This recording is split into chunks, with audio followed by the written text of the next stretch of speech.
வணக்கம், இது crime time. நான் பாலவேல் சக்கரவர்த்தி. கேரள மாநிலம் ஆலப்புழாவில் 15 ஆண்டுகளுக்கு முன்பு கொலை செய்யப்பட்ட பெண்ணின் உடல் செப்டிக் டேங்கில் எலும்பு கூடுகளாக கண்டெடுக்கப்பட்ட சம்பவம் அதிர்வலைகளை ஏற்படுத்தியுள்ளது. கணவனால் கொலை செய்யப்பட்ட பெண்ணின் பகீர் சம்பவம் மொட்டை கடிதத்தால் போலீசாருக்கு தெரிய வந்ததன் பின்னணி என்ன? மனைவியை கணவனை கொலை செய்து உடலை செப்டிக் டேங்கில் வீசியுள்ளார். 15 ஆண்டுகள் நிம்மதியாக சுற்றி வந்த கொலைகார கணவர் தற்பொழுது வழக்கில் சிக்கியிருக்கிறார்.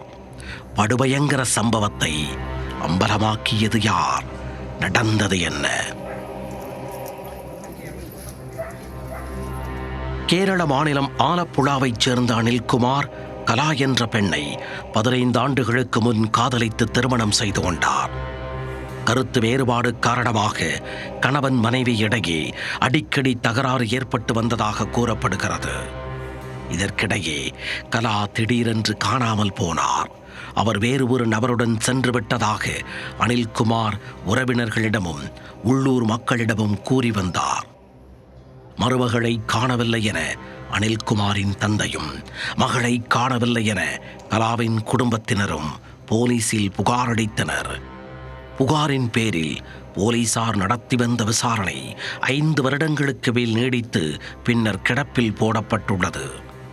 இந்நிலையில்தான் 15 வருடங்களுக்கு பின் ஓர் பேரதிர்ச்சி வெட்ட வெளிச்சமாகியுள்ளது.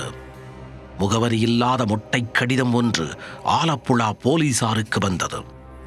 அந்த கடிதத்தில் 15 வருடங்களுக்கு முன் காணாமல் போன கலா அவரின் கணவர் அனில்குமாரால் அடித்து கொலை செய்யப்பட்டதாகவும் உடல் வீட்டின் செப்டிக் டேங்கில் கிடப்பதாகவும் எழுதியிருந்தது. அதிர்ச்சியடைந்த போலீசார் அனில்குமாரின் வீட்டு செப்டிக் டேங்கில் ஆட்களை வைத்து சோதனை செய்தனர். கடிதத்தில் எழுதியிருந்ததைப் போல உருக்குலைந்த நிலையில் கலாவின் எலும்புக்கூடுகள் செப்டிக் டேங்கில் கிடந்தன.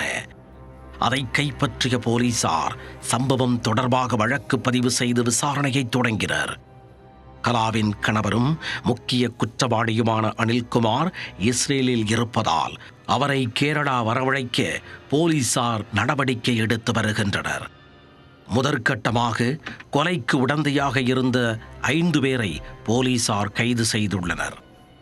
15 ஆண்டுகளுக்கு முன்பு கொலை செய்யப்பட்ட பெண்ணின் உடல் எலும்பு கூடுகளாக கண்டறிந்த சம்பவம் அதிர்ச்சியை ஏற்படுத்தி உள்ளது.